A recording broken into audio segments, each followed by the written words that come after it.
j'ai senti l'amour de Dieu en fait m'envahir, m'envelopper. Oui, je n'ai pas entendu une voix, je n'ai pas vu une présence physique, mais je peux vous assurer que la présence de Dieu était réelle, aussi réelle que je suis en train de vous parler, que vous me voyez en fait. J'ai été saisie d'un coup et vous savez, quand la gloire de Dieu descend, quand la présence de Dieu descend, en fait, là où tu es, tu te sens tellement, je me sentais tellement impure, je me sentais tellement sale, je me sentais tellement indigne en fait de cette présence-là que j'ai commencé à pleurer.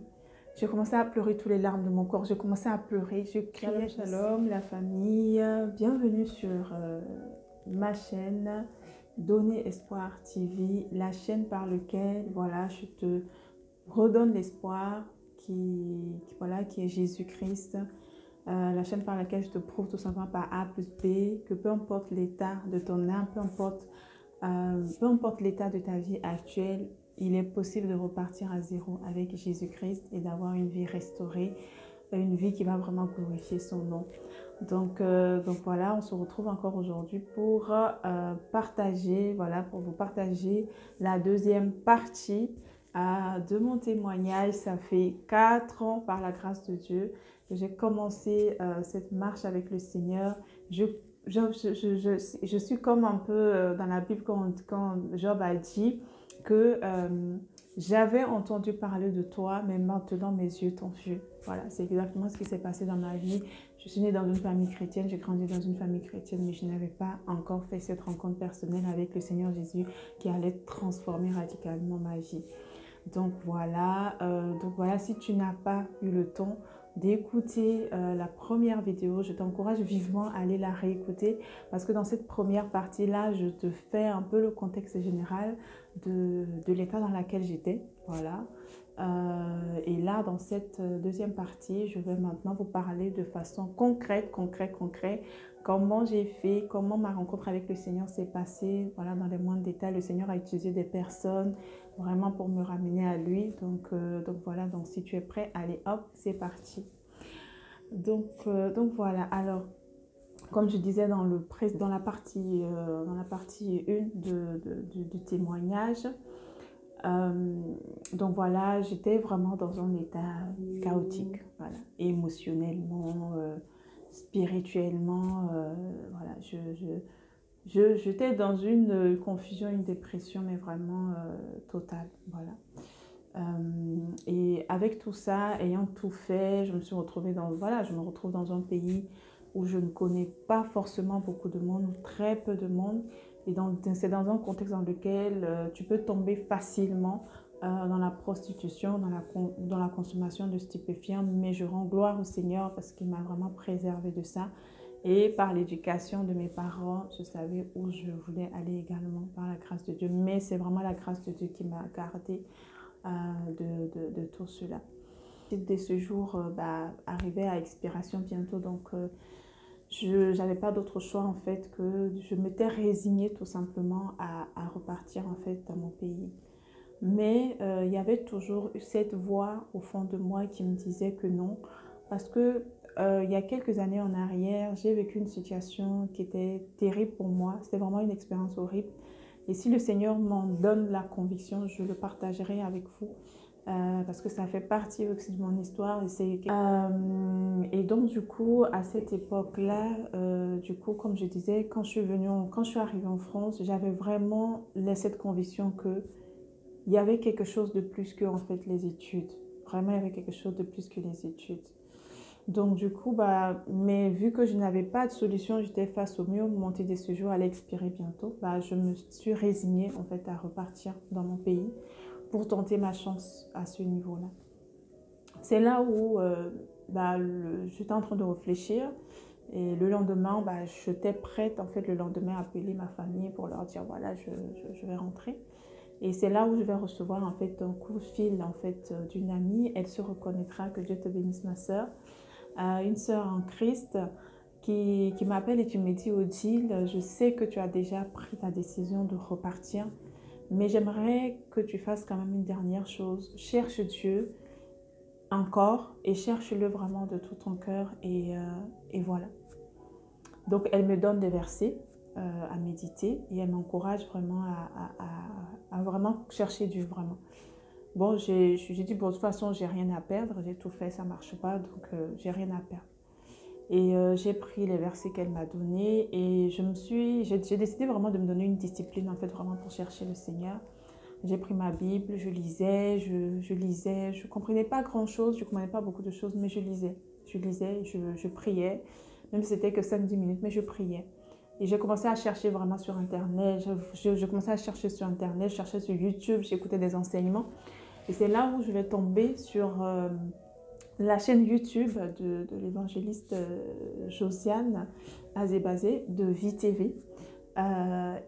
Qui est devenue aujourd'hui, ma mère spirituelle, une de mes mères spirituelles, une femme qui m'inspire au quotidien, un modèle, vraiment une canal de bénédiction tout simplement pour ma vie.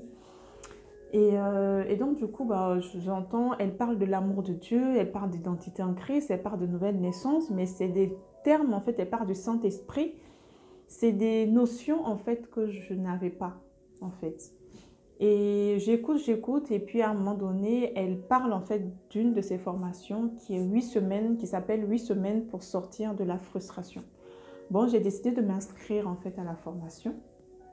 Et quand je décide de m'inscrire à cette formation, c'est là où, bon, je sais plus c'est au quatrième cours, mais en tout cas, je pense que c'était la 3e ou la 4e semaine. En tout cas, le cours que j'avais reçu ce jour-là parlait de l'amour de Dieu. C'était intitulé l'amour de Dieu. Et je me souviens que à cette époque, le Seigneur m'avait permis d'avoir un CDD dans une entreprise en attendant de signer un contrat à durée indéterminée. Voilà. Et je reçois le cours et je décide quand même de rentrer chez moi et de le lire vraiment posément en fait. Donc j'habitais dans un petit studio de 15 mètres carrés. Et ce soir-là, quand je rentre à la maison, j'ouvre le cours sur mon téléphone et je commence à lire. J'étais assise sur mon lit, je commence à lire. Et quand je commence à lire la manière dont elle parlait de l'amour de Dieu dans le cours, je ne sais pas, mais j'avais vraiment l'impression que le Seigneur s'adressait à moi personnellement. Et tout d'un coup, je ne sais pas comment vous expliquer, mais j'ai senti l'amour de Dieu en fait m'envahir, m'envelopper. Oui, je n'ai pas entendu une voix, je n'ai pas vu une présence physique, mais je peux vous assurer que la présence de Dieu était réelle, aussi réelle que je suis en train de vous parler, que vous me voyez en fait. J'ai été saisie d'un coup et vous savez, quand la gloire de Dieu descend, quand la présence de Dieu descend, en fait, là où tu es, tu te sens tellement, je me sentais tellement impure, je me sentais tellement sale, je me sentais tellement indigne en fait de cette présence-là que j'ai commencé à pleurer. J'ai commencé à pleurer tous les larmes de mon corps, j'ai commencé à pleurer, je criais, je dis Seigneur, je ne savais pas que tu m'aimais jusqu'à ce point en fait. Je n'avais pas compris que j'avais aussi une aussi grande importance à tes yeux. Que voilà, que j'étais la prunelle de tes yeux en fait. Je n'avais pas compris ça. Et là, je vois tous mes péchés, je vois ma vie vraiment qui n'est pas une vie qui honore en fait le Seigneur. Et je commence vraiment je pense que je me suis retrouvée à genoux sans savoir même comment. Je commence vraiment à demander pardon au Seigneur pour mes péchés. Je me repens, mais vraiment sincèrement. Je vois ma vie, voilà, et tout ça. Et là, je vais entendre vraiment, là, je vais entendre le Seigneur. J'entends vraiment cette voix intérieure en moi qui me dit, Odile, laisse tout et suis-moi. Et là, je dis, là, je dis, Seigneur, je ne sais pas, en fait, je ne te connais pas suffisamment, laisse tout et te suivre. Ça veut dire, quand je ressentais, en fait, cette sainteté de Dieu, cette gloire, ça veut dire, laisse tout et te suivre. J'étais dans une relation amoureuse, c'était une relation qui ne glorifiait pas le Seigneur, je le savais très bien. Donc, il fallait que je quitte cette relation. Ça voudrait dire qu'il fallait que je quitte également mon ex. Ça veut dire que j'abandonne en fait ma vie, c'est-à-dire ma vie de boîte de nuit et tout ce qui va avec, quoi, la vie du monde, quoi, dans lequel je me plaisais, les plaisirs du monde. Ça veut dire qu'il fallait laisser tout ça pour vivre dans la sanctification, vivre dans la chasteté. Et en fait, c'est donner le contrôle en fait de sa vie à Dieu. ne plus en fait dépendre de l'amour des autres parce que voilà, ça c'est quelque chose que voilà, je souffrais de rejet au fond de moi. Enfin, je dis Seigneur, je sais pas faire, je sais pas faire en fait. Mais c'était tellement difficile pour moi parce que c'était un engagement définitif en fait que le Seigneur attendait de ma part. J'ai pleuré, j'ai pleuré, j'ai pleuré, j'ai pleuré. Et le Seigneur, voilà, cette présence est toujours là, toujours forte. Et je dis, Seigneur, je ne sais pas faire, enfin, par où je commence en fait. Voilà. Et le Seigneur va me montrer, voilà, ça, tu dois te séparer de ça. Et il va me donner, en fait, sur le coup, je reçois un flash, une image que le Seigneur me donne.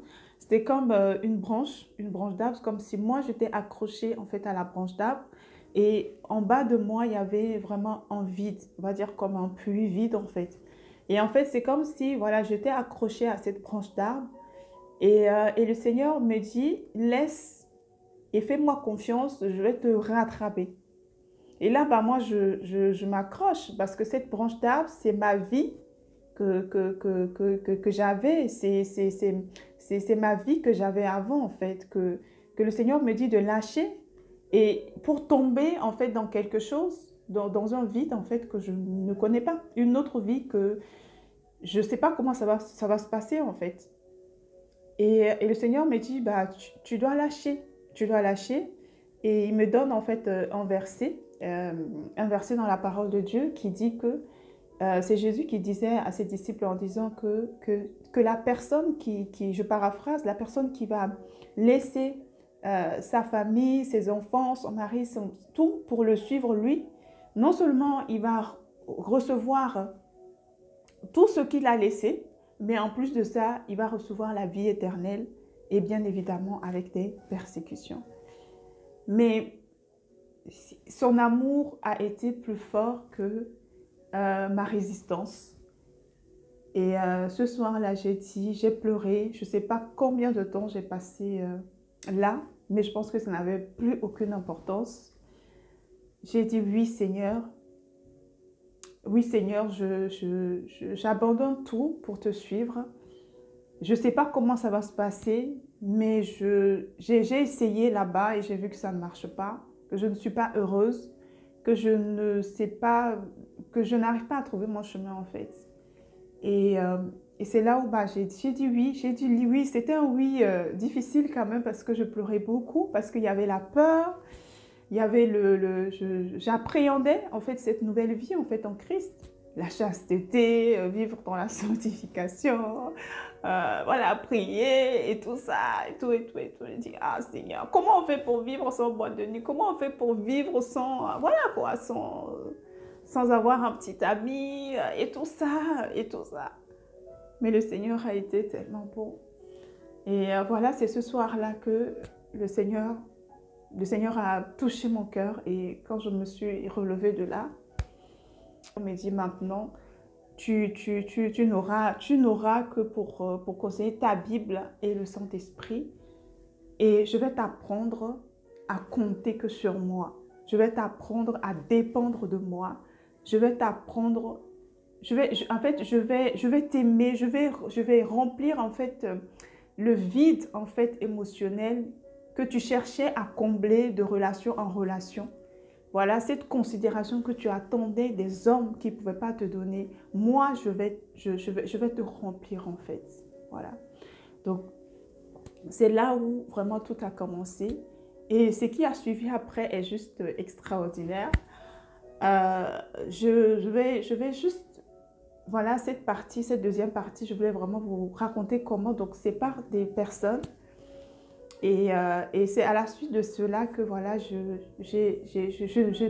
coup, j'ai changé du coup d'avis. Et par la suite, le Seigneur a restauré de façon extraordinaire. J'ai eu un travail, bon, bref, plein de choses, mes papiers. Enfin, je prendrai le temps de vous raconter tout ça dans la troisième partie, dans la troisième et la dernière partie, la semaine prochaine, par la grâce de Dieu. Mais je voulais tout simplement terminer en fait par cette phrase pour dire que Jésus, quand il vient, quand tu invites le Seigneur Jésus dans ta vie, La première chose qui commence d'abord va te toucher, va te guérir, il va se révéler à toi. Ensuite, il va te restaurer. Il va te restaurer. Il va restaurer vraiment ta vie. Parce que c'est un père et c'est un père responsable qui aime voir ses enfants être épanouis. Et ce bonheur-là, il n'est pas... Et cette restauration, elle n'est pas que matérielle, elle est surtout intérieure. Parce que, dis-toi, cher ami, que ce que tu dégages à l'extérieur, c'est tout simplement le reflet de ce que tu es à l'intérieur de toi. Et quand Jésus se révèle, il te restaure, il te guérit. C'est ce qu'il va d'abord faire, travailler d'abord sur ta personne, sur ton caractère. Et ensuite, il va t'envoyer. Il va t'envoyer parce que la vérité, c'est que le but final, c'est que nous puissions partir et témoigner de lui, afin que d'autres personnes puissent également expérimenter ce qu'il a fait dans nos vies, qui il est en fait.